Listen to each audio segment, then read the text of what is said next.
Welcome to this special panel on tariff wars and trade-offs. Can India and China find common grounds?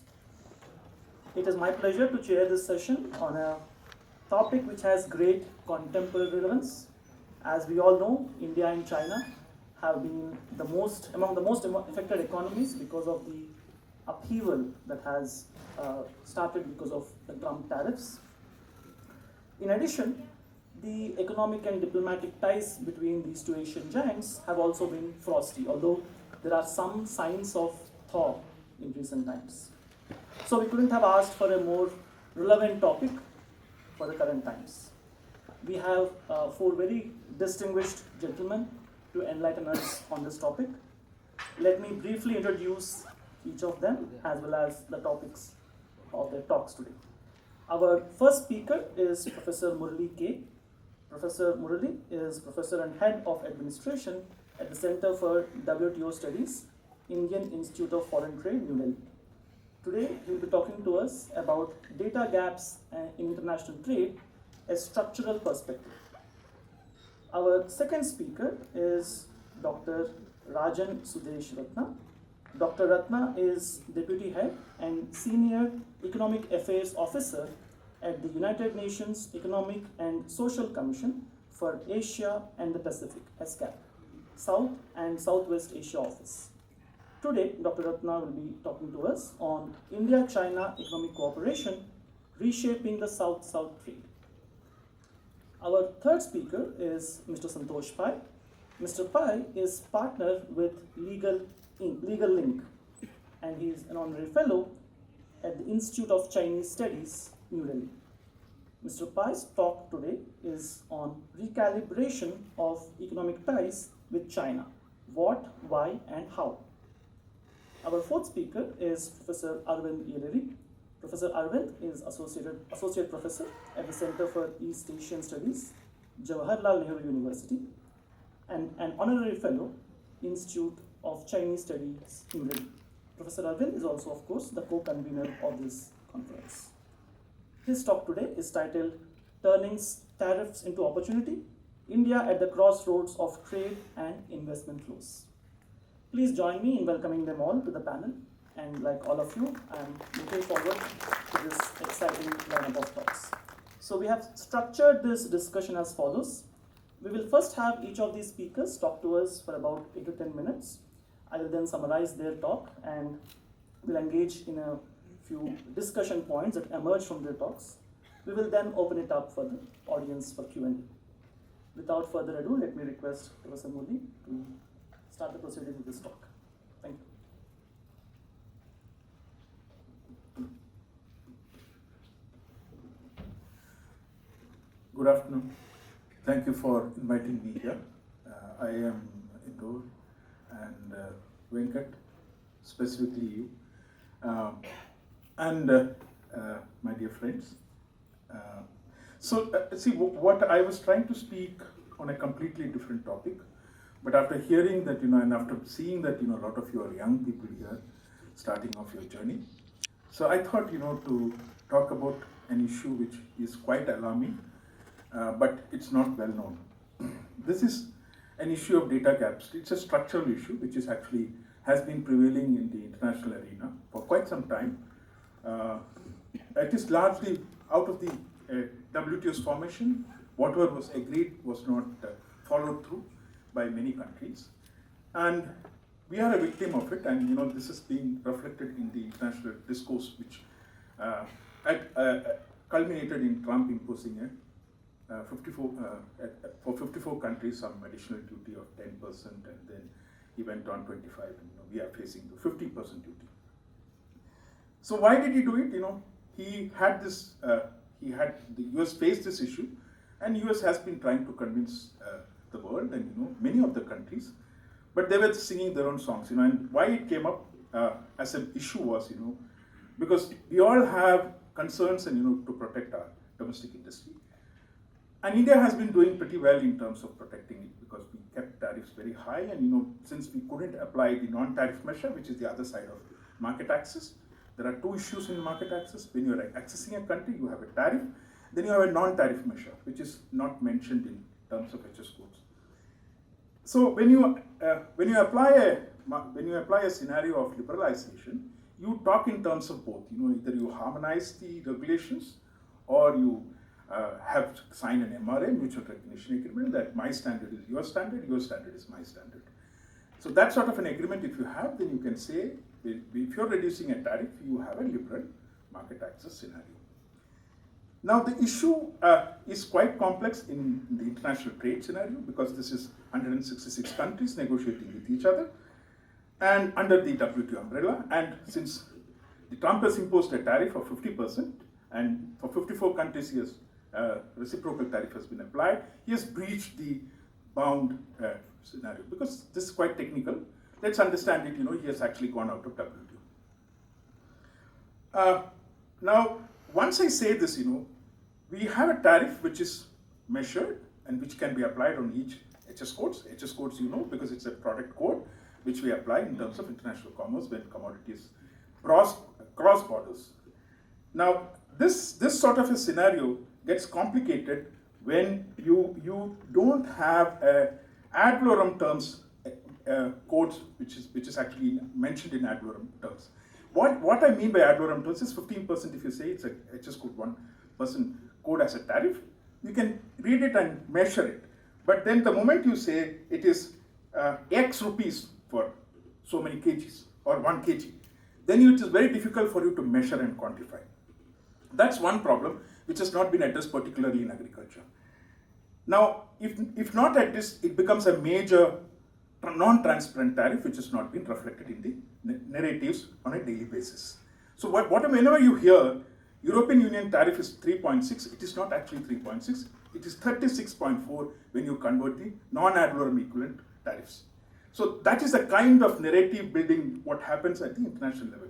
We have been blamed unnecessarily for high tariffs, but whereas some of these countries have been maintaining high tariffs.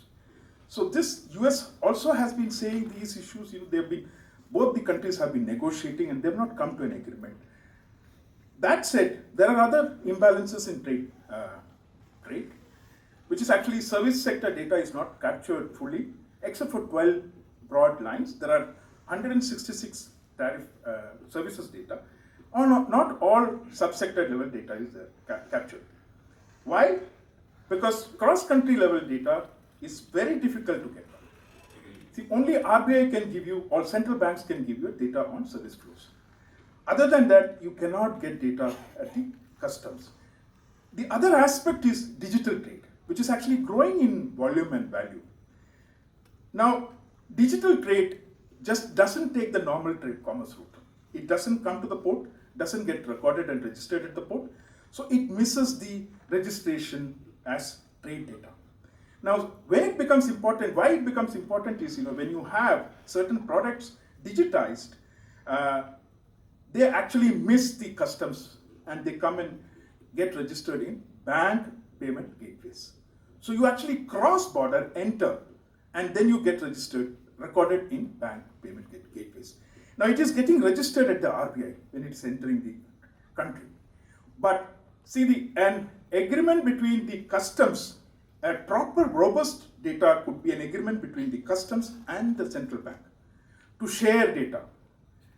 If that agreement is established, we have a UPI in India, somewhat we are capturing, but the establishment of link between these two organizations has to be concretized and established. Once you do that, then you have a proper record of commerce. The other problem what I see is, in trade governance is largely public sector, which has been maintaining data for the last couple of decades, is stopped doing that. Because you can see that, in India also, last census was, when did we have our last census? Some 12 years, 15 years ago? We didn't have any other census after that. All that has moved to the private sector. The argument there is, private sector is much more methodologically stronger and public sector data is weak in terms of methodology. But that's I feel, that's a humbug argument, because public sector is for collecting data and it is up to us as an academician to make it robust by applying various techniques and analytical tools. So what is happening is public good is becoming private good. Now, when that happens, profit motive enter the debate. When profit enters, you only focus on certain groups of people in surveys. So when we are using data, such data, and recent data, we should be mindful that this sort of a bias may enter your analysis. It's also true with one of the important aspects like SPS measure, which is an MRL measure, which is sanitary and phytosanitary measure. It's a non-tariff measure. It's a non-technical non-tariff measure, which again, one of the barriers at the border. Now what has happened is, till about 2015, global MRL data was maintained by US authorities. That was shifted to Brain and Christie. Now when that shift happens, it didn't happen, naturally. It was actually forced to be given. Why was it forced to be given? It's a completely different debate. Now, when that happened, now suddenly the data became very costly. 10 countries, 10 products, $9,000. That is the amount which we have to share out. Imagine a small firm trying to find out what is the MRL restriction for an agriculture product or a commodity which they are exporting. It's really impossible for that particular firm or country to. If it's a small country, you're finished. The other thing which actually Ambassador also spoke about overcapacities. Now why is it happening around the world? It's happening because we are all using consultancy firms.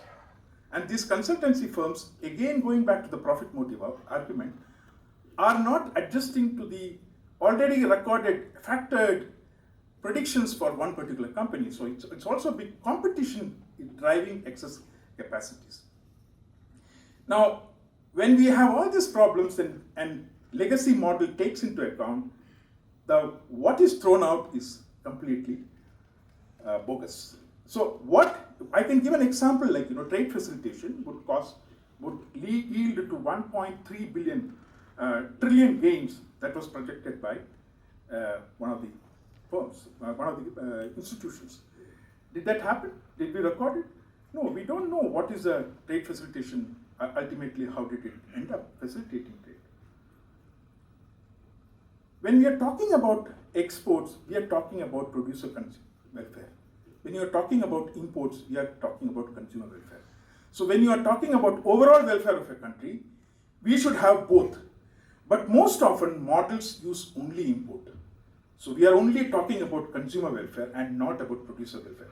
I think that is what fundamentally the problem is. When the countries have gone back to the producers and they're talking about national concerns and national manufacturing policy, they want to say that, for long we have addressed consumer welfare, but let's also address producer welfare.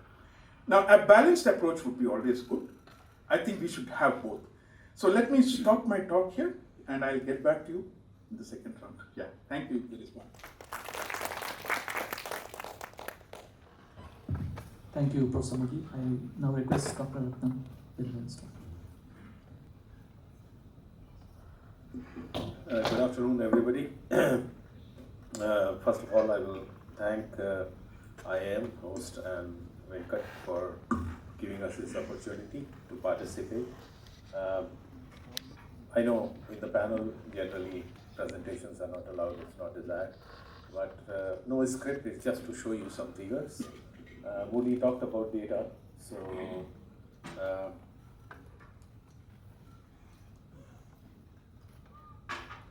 it's not working. Yeah, okay. Sorry. Yeah. Okay. So this only indicates the tariffs when it was initially announced in April and then on 31st of July.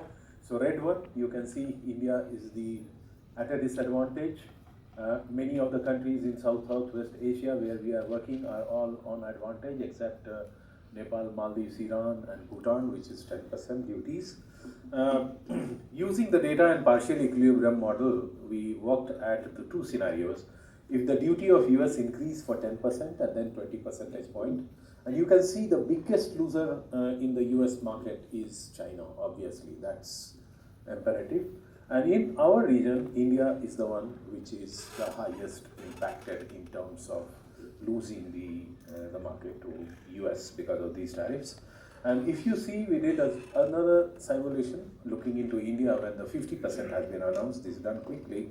And there are a lot of discussions going on which sector will be impacted and how. So this is the model just gives you, and just to illustrate that which sectors would be impacted most in terms of export. Of course, this is with a caveat that this is on a partial equilibrium model, and it doesn't take into account the differential duties which US has charged on other countries. And also in some of these HS nomenclature like 71, which is natural cultural pearls, there are many exemptions by US. It also looks into pharmaceutical, where now the duties have been increased furthermore. And Trump announced he will also go to 50% duty, but at one point of time, pharmaceuticals were exempted from these reciprocal duties, some of the lines. So definitely two countries from Asia and Pacific, India and China, are going to be hit hard. China is not negotiating any BTA with US, India is. And the other thing which is worrying and which we all know is the growing adverse balance of trade of India with China. If one looks at into welfare, import welfare and producer welfare, perhaps India may not be that much loser because you are importing cheap product from China than it could be sourced from anywhere else. So overall net balance of trade with the world will be lesser. But what is worrisome is this.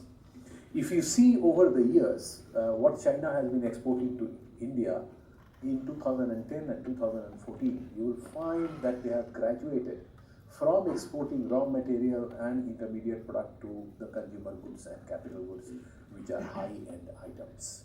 But if you see India's composition of exports, or you can see India's export to China, and then you will see that India has been doing mostly these imports are basically China's import from India, and export is China's export from to India.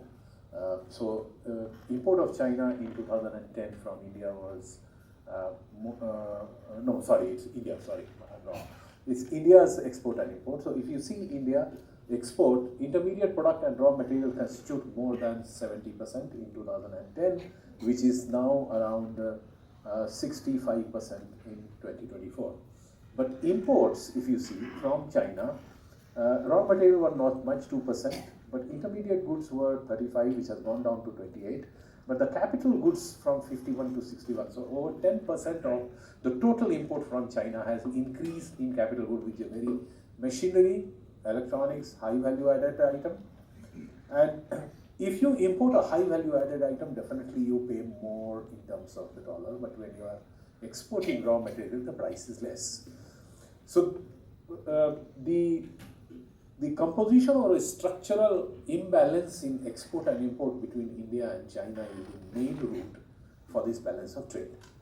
And what was talked in the opening session, Ambassador told about overproduction in China, there is also underproduction in India, whatever we may say, or whatever we may aim for 2030, 2047. And that can be demonstrated that if you really want to grab or fill this gap of $100 billion to China, it is simply possible because I analyzed top 15 sectors which China was globally importing was $1.18 trillion worth. And out of that $1.18 trillion, India's export to China was only $7.65 billion. And India's total exports to the world is only $215 billion. So see what is the trade gap, even in 15 sector. A country can import 1.18 trillion from the world, and we have only the capacity to export to the world $250 million. There is a tremendous scope of enhancing the production to mitigate the balance of trade if India wants it. So what do we need to do? I'm coming to the point on Global South. It is a fact that India and China are two very important players in the world now for surviving of the Global South. And this was demonstrated long ago in 2007-8 when Goldman Sachs created a problem, went into problem, and US, and followed by that, EU went into a recession. But the countries in Asia and Pacific, though were dependent on their economy on external trade, their economy survived. It didn't go that bad as the countries in Latin America and Africa were. It was only because of import power of India and China at that moment of time. So India and China were importing during that period of time huge, and there is a lot of report which has been written, including SCAP report, as to how India and China came out for the survival of the many of the Asia Pacific countries, especially developing countries. The three dimensions which we need to look into, which I would just point out. One is political. The political differences between India and China conflict are known, so is known with your neighboring countries. But if we look at the history of Europe, if we look at the history of ASEAN, they had border disputes, they still have border disputes. But it is because of the economic integration and the vested interest between the sides of the businessmen that these political conflicts have been kept on back burner. India-China, including even at one point of time, Honorable Prime Minister Modi said, when this conflict happened, that not a single bullet has been fired at the India-China border, which itself speaks very high given the large boundary which India and China have. There would be conflicts, there could be border disputes, but it can be controlled if both sides show maturity. The second is economic.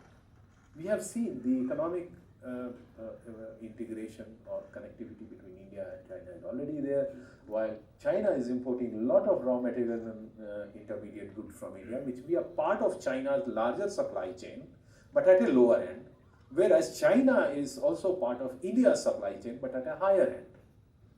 And therefore, if there could be a good mix and match which can happen, it could be a win-win situation for both the countries.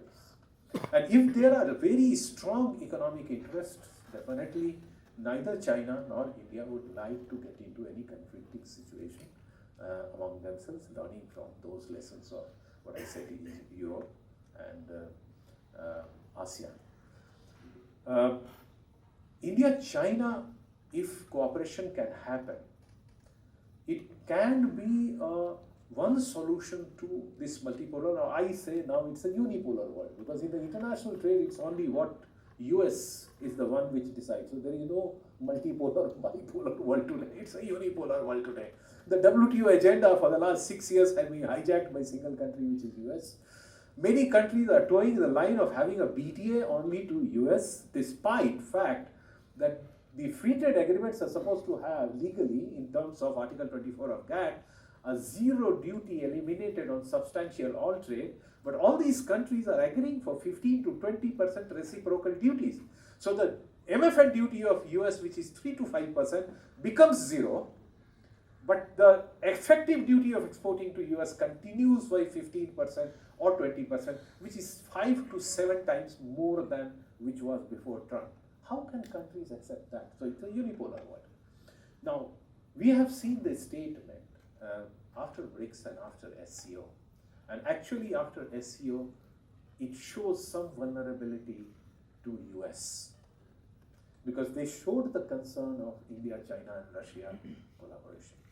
So if we need to really balance the ecosystem in the world, the countries will have to cooperate and collaborate with each other, and especially India and China, politically, economically, for sure. Thank you very much.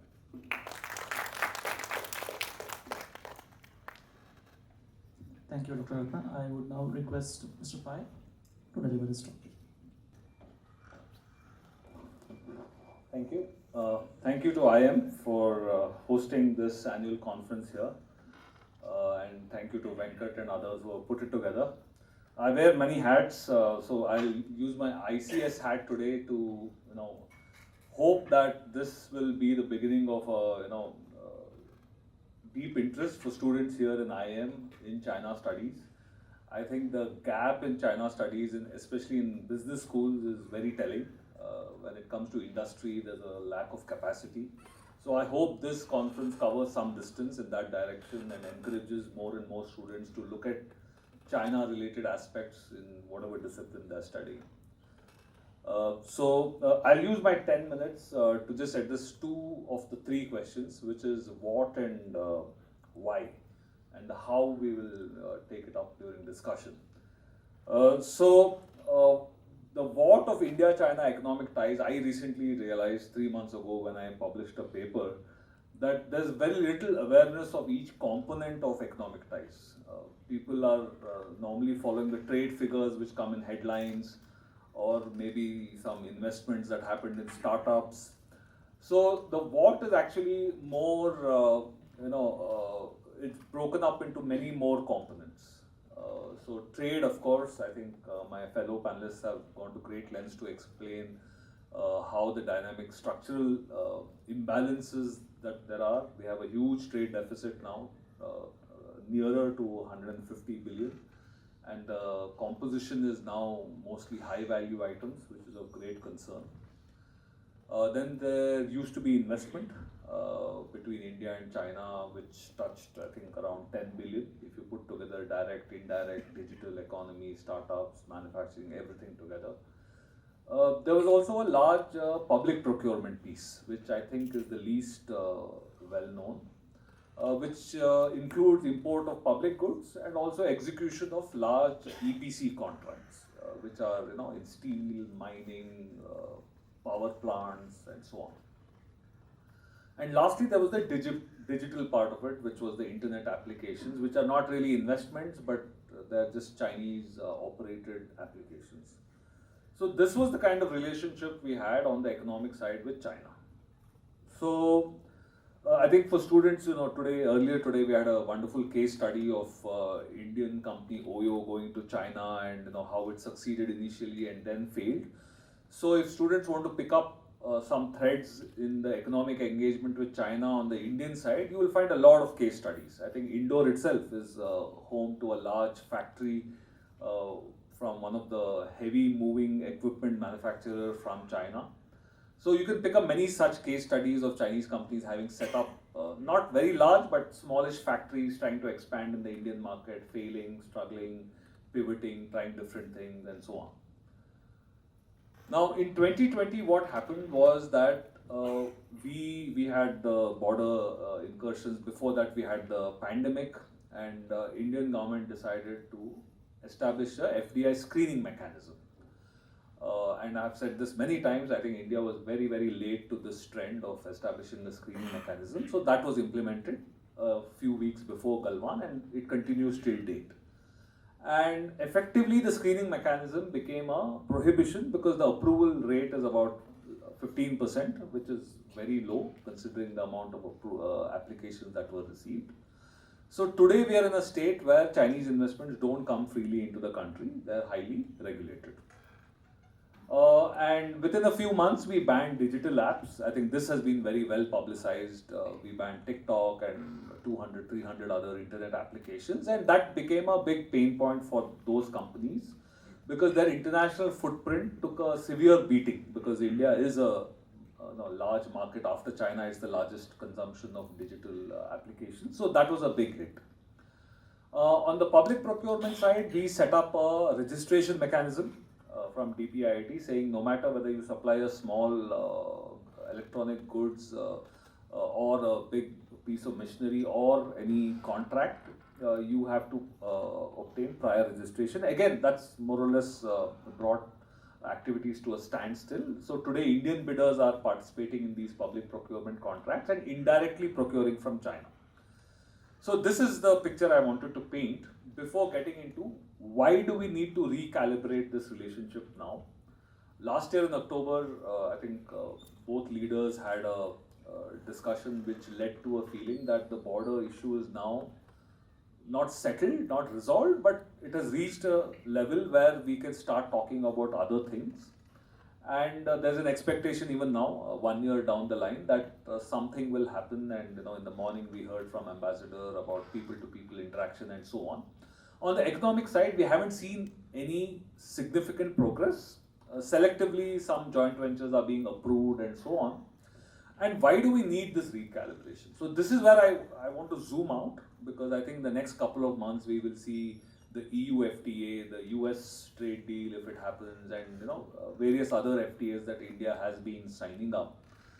Now, a large part of success of these other bilateral arrangements is dependent on China, on us fixing the China piece.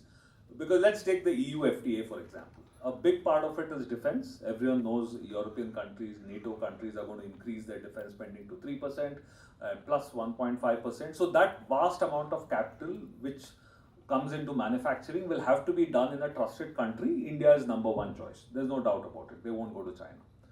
That is something that will happen. But when you talk about other goods like consumer goods and other daily products that Europeans or Americans or anyone else consumes, now those companies, even if they sign FTA with India, they don't themselves have the capacity to manufacture. If you ask a German company to come to India and set up a factory, they'll say, no, sorry, we stopped doing that 20 years ago. We have been buying from China. So they have a long tail of suppliers sitting in China. So that's why I keep saying that no matter how many FTAs India does, there is a China component there which will make or break the success of that FTA beyond a certain point. And this is how supply chains work. You just Google randomly about any sector supply chain and it will give you a concentration number in China. It is 60%, 70%, 80%, somewhere around 50% at least. There are very few supply chains where China doesn't have at least 50 to 60% share.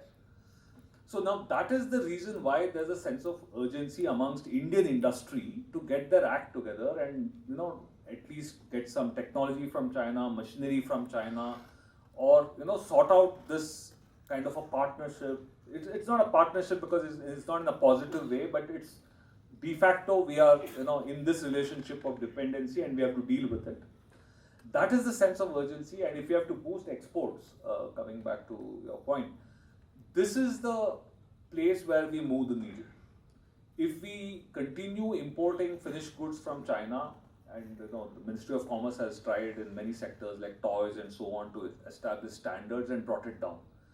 But this capital goods, HS code 85, is very difficult to move.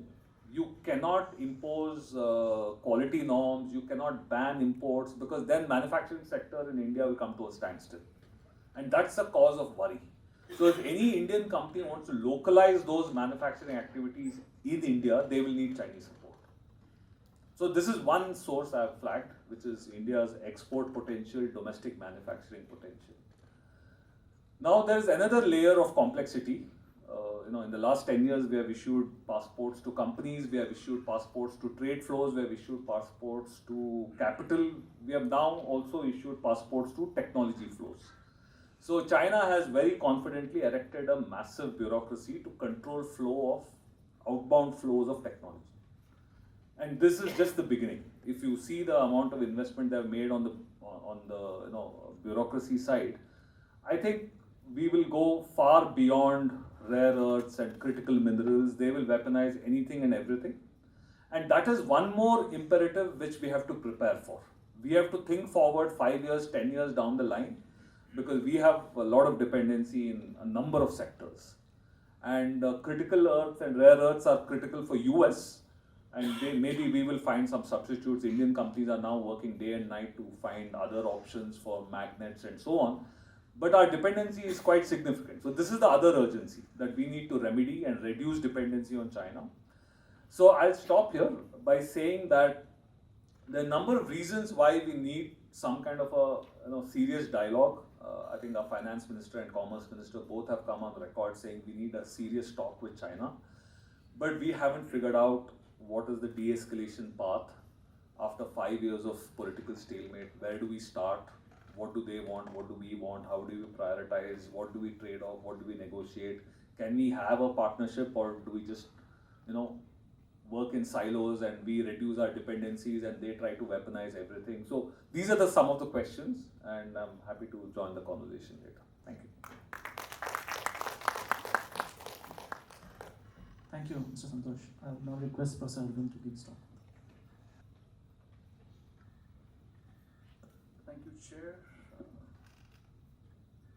I think, the ground has been cleared. I don't have anything much to say, but since I'm going to come with a case, and this case, I think I did not design Deva, sorry. Deva is going to cover about automobile sector, and his session was soon after this session, but since this case is included in my presentation, I'm going to take about automobile sector. I just skip the first part of my presentation. I wanted to contextualize how, the globalization is not static, and it is mere reflection of function of power structure, technologies, and ideologies. So what happens when we talk about globalization and transition of globalization? At present, what we see is the fragmented and plural globalizations. Okay, what does it mean is essentially that there are more than one interpretation of globalization. It is not about the top to down globalization, but also the globalization horizontal and vertically spreading across the continents. And there are different actors and different variables of this globalization. We take two examples over here. One by the Alan Wolf, who was the Deputy Director General of WTO, who also agrees that the global trade has come to an inflection point. And when he says that inflection point, he's asserting that the technological change, rising nationalism, erosion of trust, and declining certainty in trade are the ones which are ruling the trade equations. So trade is not becoming transactional and symmetrical. It's becoming more sort of an imbalance factor because of the changing nature of globalization in the present context. You have another example, Michael Froman, who is now in the CFR, who was also the strategist at MasterCard when MasterCard wanted to expand in China, Brazil, and India. He also says that there is more of weaponization taking place. This is the same who was a politician who was appointed by Clinton, a Democrat, and then who went on to explore these career opportunities in business and corporate world. So now, once we look at these inflection points and what keynote speakers said in the morning, we are looking at a global trading system, interestingly, we need to point it out, which is not driven by efficiency, but it is driven by resilience. So most of the countries which are trying to reorient to globalization are not talking about a structural change in the first place, but trying to see that how best they're prepared to give or be prepared to reflect upon it. So instead of saying that we are just in time arrived, what is most important is just in case. So possibilities to avoid volatilities, and these volatilities are going to affect us. That is becoming more sort of central figure into responding to these globalizations. And now what we are looking into more regional plurilateral blocks, which is defragmenting the US-led multilateralism. So you said correctly, actually, it is US, which is actually dictating the terms. Now, if we take that consideration in India's case, and then we put a little bit of a spice here, which is called China, you will see an interesting thing over here.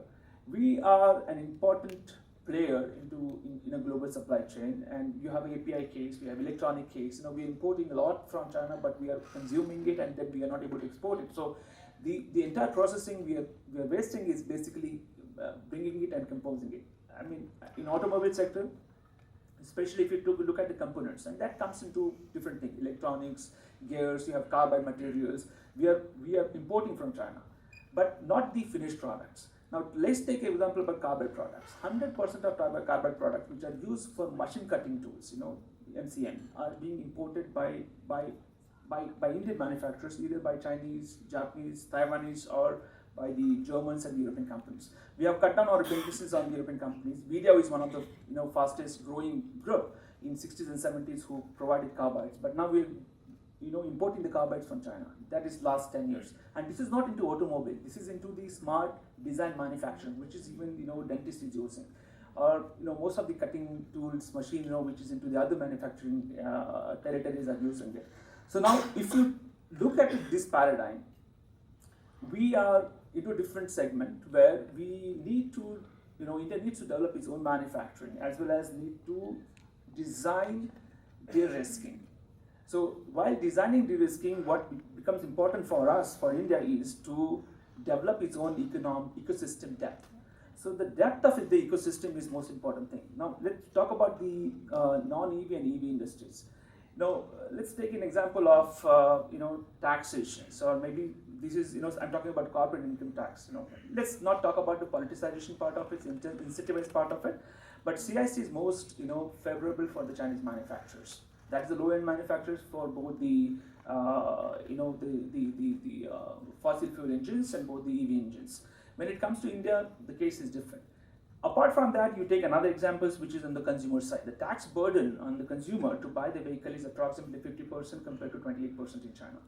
We pay a lot of taxes to Nirmala Madam when we buy the car. And I give the example actually when we buy a car which is of about 1 liter engine and which is about lesser than 4 meters, we pay less taxes, but the taxes will increase when we buy a car which is about higher than 4 meters and 1.5. If you buy a car which is about 1 liter, which is the turbo, it gives the equal torque which is equal to 1.5. But we do not understand that because there is no nuances been understood by the manufacturer and consumers in India. I don't know whom to blame who, but then I'm trying to provide you the gap between the consumer side and the production side. Let's talk about the ecosystem depth. So essentially, when we come to India's EV sector, and when we see that India significantly depends on China when it comes to the auto component imports, roughly about a quarter to third imports with regard to automobile sector, we are dependent on China. Now, let's talk about 4 important factors which I want to highlight over here. One is, if there is anything India is trying to look as an opportunity in trade war or diversification, it is the automobile sector, which I feel is the India's industrial backbone. Why I'm talking about it? Because over the period of time in last 6 to 7 decades, soon after Maruti came into India, India has developed about 80% of localization, as far as the internal combustion engines are concerned, the old engines are concerned. I tell you the story, when Maruti, Japan wanted to have cooperation create the Maruti, they did not want to have any automation. To cut the cost, Suzuki Maruti wanted to have, no automation. They wanted everything to be assembled by hands. So every industry which is coming to India has their own, intention to use the incremental value India provides it.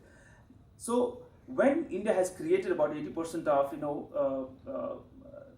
the domestic manufacturing, as far as the IC sector is concerned, now we're talking about EVs.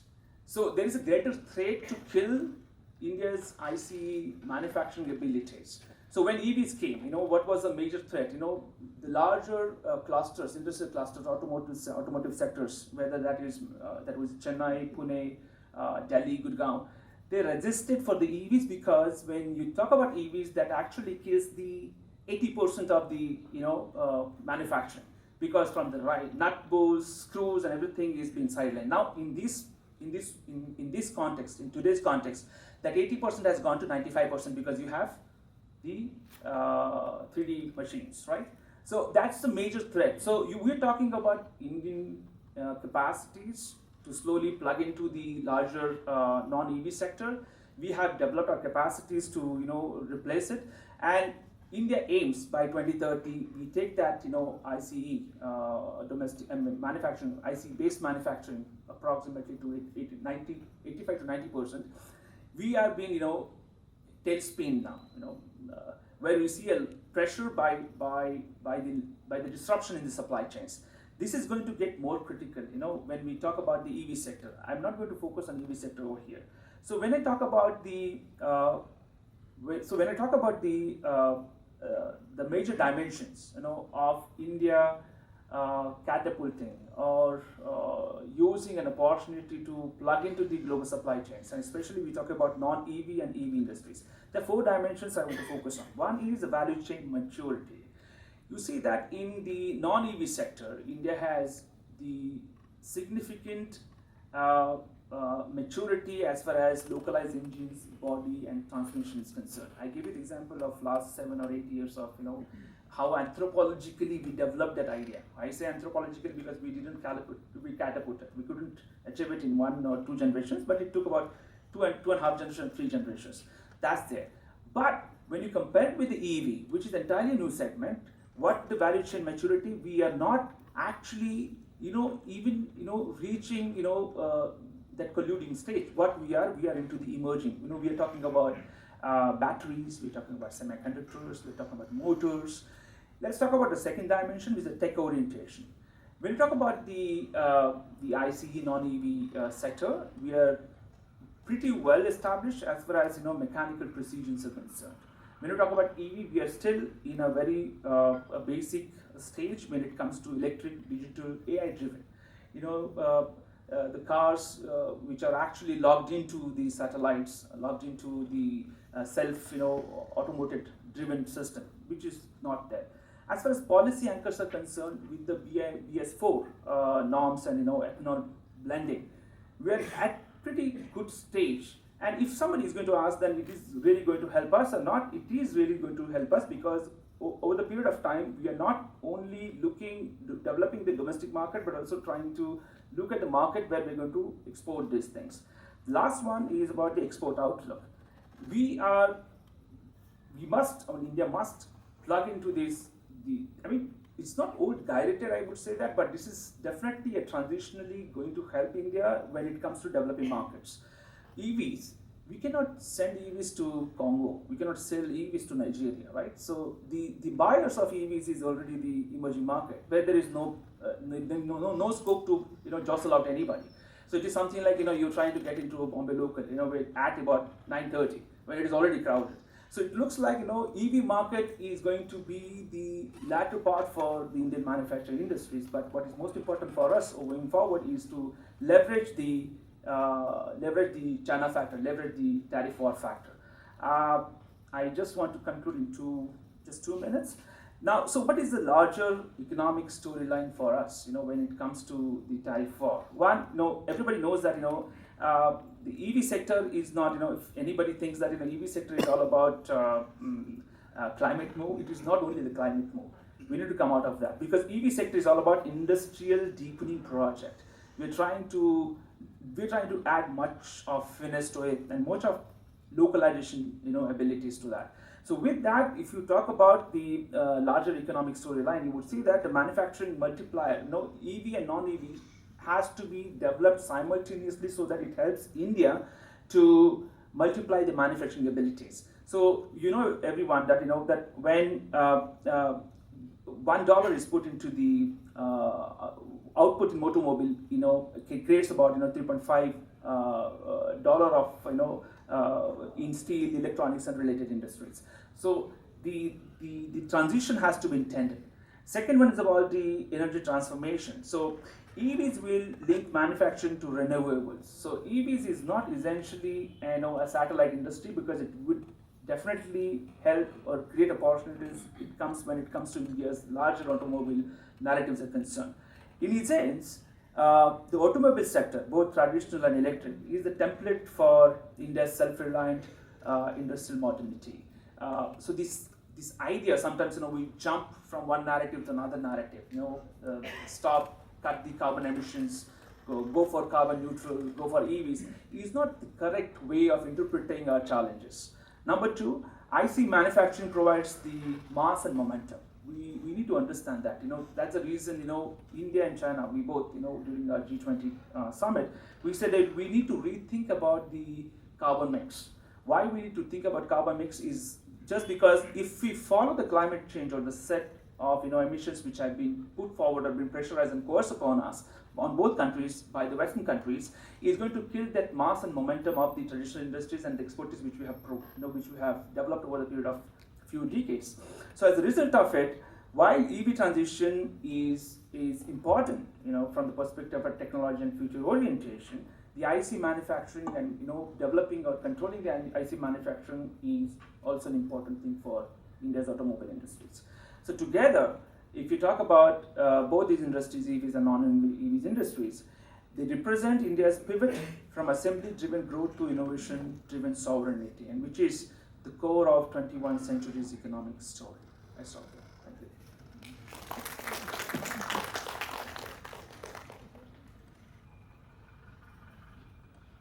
Thank you, Professor Anil. Thank you all speakers for those enlightening talks. I will now proceed with a brief summary of the proceedings so far. So Professor Murli, in his talk, discussed data gaps in international trade context. So problems essentially are stemming from the fact that most of the tariff measures, or many, have a non-ad valorem nature of tariff imposition, due to which it is not appropriate to calculate a percentage to measure tariff as a percentage of the value. Hence, that will be a challenge to understand how much your economy is protectionist if you can't measure it as a percentage. Lack of data is another challenge, which is stemming from the idea that services flows between countries do not generally pass through the customs, and hence data on such flows is not accessible to the policymakers. And especially digital flows, of course, we know are difficult to capture across cross-border digital flows, and hence there is some kind of a black hole, data black hole, in terms of whether or how much trade within countries is happening through these service flows vis-a-vis goods and merchandise. The other problem with regard to data collection that Professor Murli has highlighted is with regard to the fact that public data collection or data collection of public agencies has not been contemporaneous, in the sense that it has lagged in time. With the alternative that is emerging, where private sector players are now collecting data, but they charge a fee. Essentially, data has moved from being a public good to a club good, where it is now exclusive. Only for those who pay a price will data be accessible, and that is going to be detrimental for many small players in the economy, like in the agricultural sector.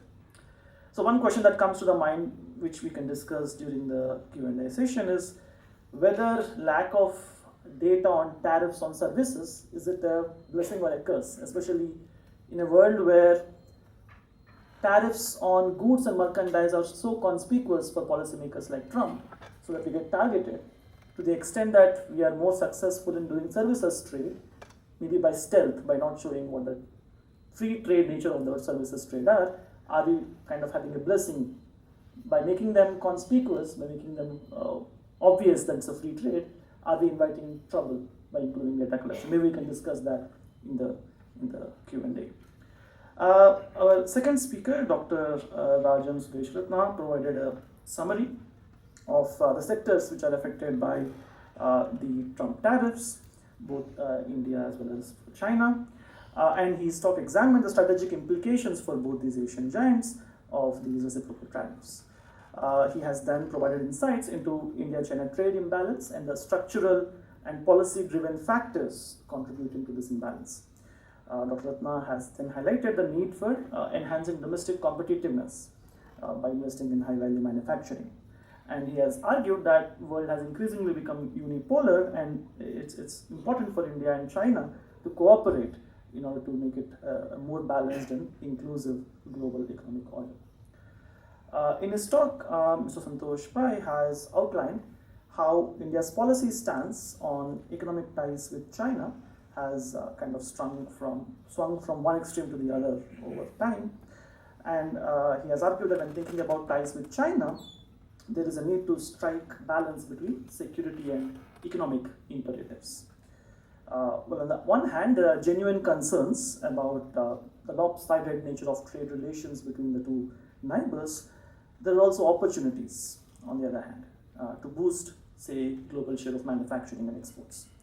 Mr. Pai's talk has highlighted the lessons to be learned and how we need to bridge the trust gap between the two nations.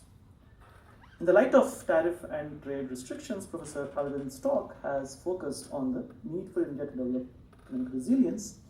His talk focused on, instead of just talking about diversification, he has called for prioritizing sectors. In particular, he talked about the automobile sector, the electric vehicle sector.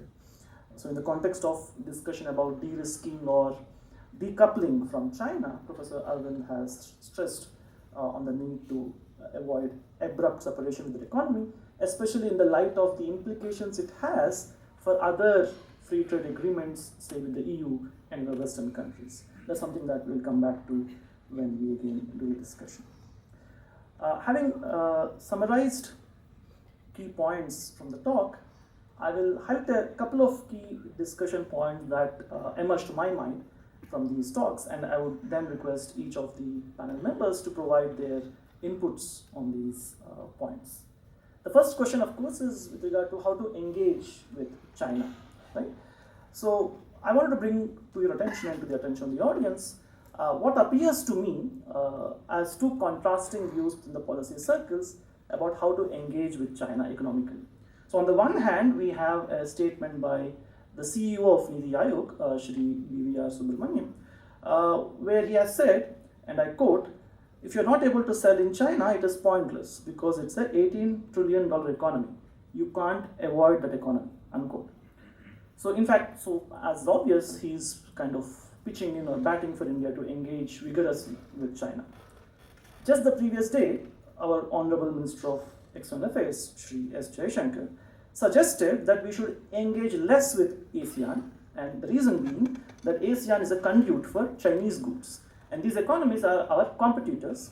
Instead, he argued that we should engage with EU and US through free trade agreements.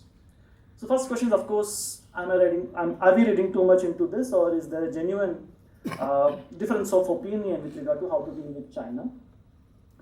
If there indeed is, as seems apparent from these contrasting statements, how should policymakers reconcile these two very valid but contrasting viewpoints? So I would now request our panel members to provide their insights on what they think about this.